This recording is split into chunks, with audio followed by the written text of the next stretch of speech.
नमस्कार। मैं हूँ रजनीकांत रावल और आप मुझे सुन रहे हैं iGujju.com पर। दुर्गा पूजा पर्व के उपलक्ष्य में माँ दुर्गा के 9 शक्ति रूपों की पूजा होती है। दुर्गा पूजा के तीसरे दिन माँ चंद्रघंटा की पूजा आराधना की जाती है। इस दिन के महात्म्य को समझाते हुए मैं माँ चंद्रघंटा देवी के चरणों में नमन करता हूँ। माँ चंद्रघंटा माँ दुर्गा का तीसरा रूप। पिंडज प्रवरारूढ़ा चंडकोपास्त्र कैर्युता प्रसादं तनुते मह्याम् चंद्रघंटेति विश्रुता।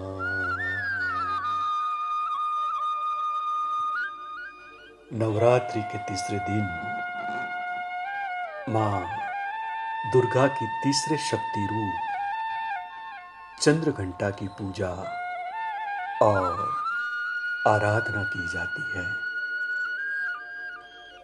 शास्त्रों के अनुसार माँ दुर्गा की तीसरी शक्ति का नाम चंद्रघंटा है।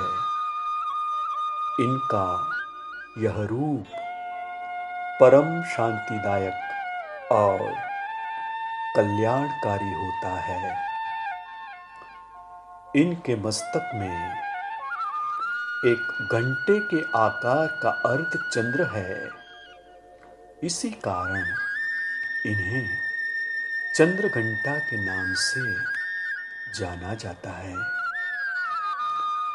ऐसा मानना है कि इनके शरीर का रंग सोने के समान चमकीला होता है। मां के इस रूप के 10 हाथ हैं। मां के 10 हाथों में खड्ग, शस्त्र, बाण आदि अस्त्र सुशोभित हैं।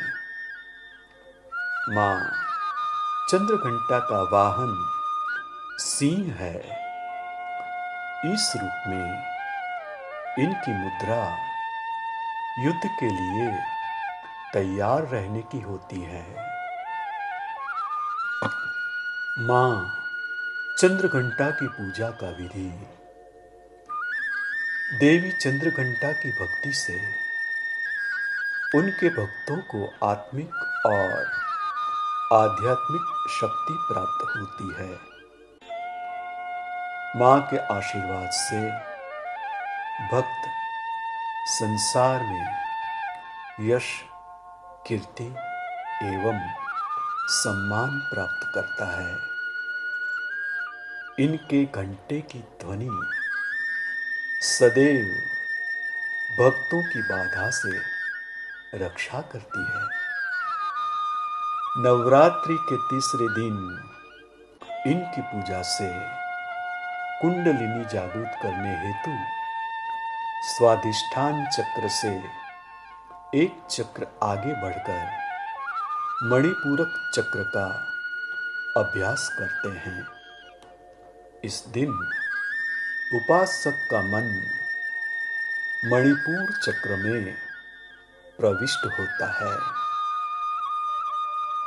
मां के तीसरे दिन की पूजा का तरीका भी लगभग दूसरे दिन की पूजा जैसा ही है।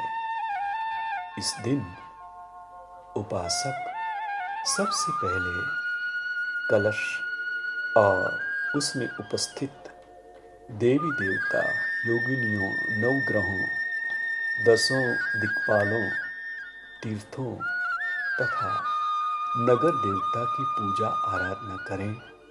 फिर माता चंद्रघंटा के परिवार के देवता गणेश, लक्ष्मी, विजया, कार्तिकेय और देवी सरस्वती की पूजा करें। फिर देवी चंद्रघंटा की पूजा अर्चना करें।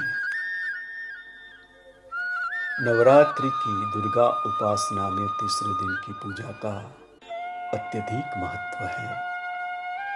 इस दिन उपासक का मन मणिपुर चक्र में प्रविष्ट होता है।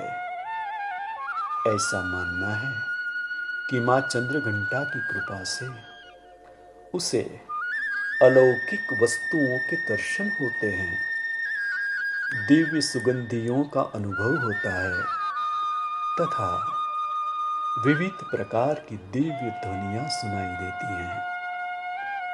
ये क्षण साधक के लिए अत्यंत सावधान रहने के होते हैं। मां के इस रूप की मुद्रा सदैव युद्ध के लिए अभिमुख रहने की होती है। इसी कारण भक्तों के कष्ट का निवारण ये अत्यंत शीघ्र कर देती है।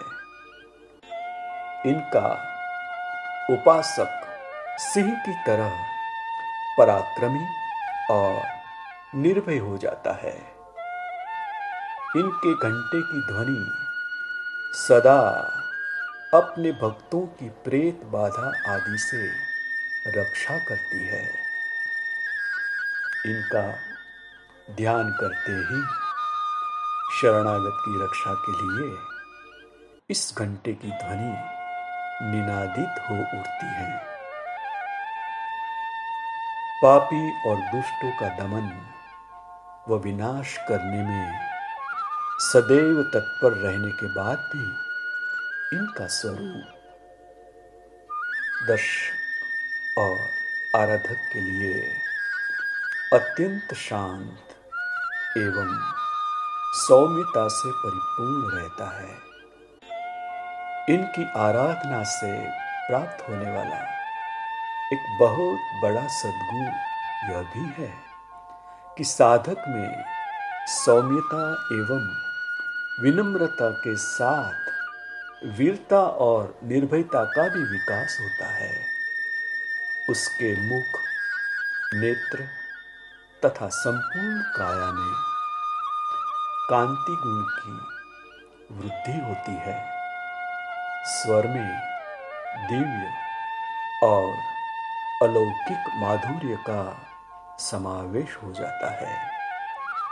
मां चंद्रघंटा के भक्त और उपासक जहां भी जाते हैं, लोग उन्हें देखकर शांति और सुख का अनुभव करते हैं।